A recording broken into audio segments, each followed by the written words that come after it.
I want to start explaining concerning the new covenant, the Holy Spirit in birthing unto elects. Praise Elohim. And first, I want to make this point, give this clarity. It is commonly denied in the gospel, the Messiah coming in the flesh in this so-called religious world, the said religious world, in the so-called Christian world, I should say.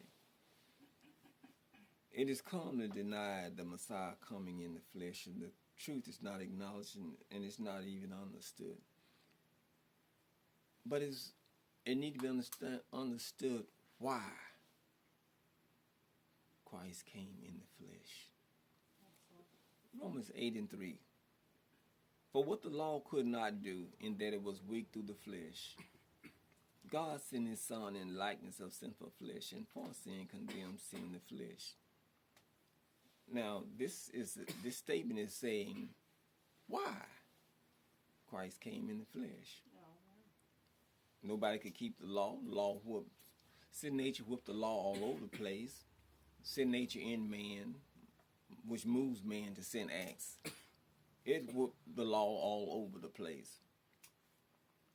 So he's saying why he sent Christ in the flesh. That's what verse 3 is clarifying. For what the law could not do, this is why, in that it was weak through the flesh. The law, Ten Commandment law, is weak through the flesh. For this cause God sent his Son in the likeness of the same sinful flesh, it says in Hebrews 2:14, when it said likeness, referring to particular of the same, by taking on Abraham's seed, the Supreme Spirit's Son did. Son is Son in the likeness of sinful flesh, and for sin condemned. Sin nature is dead.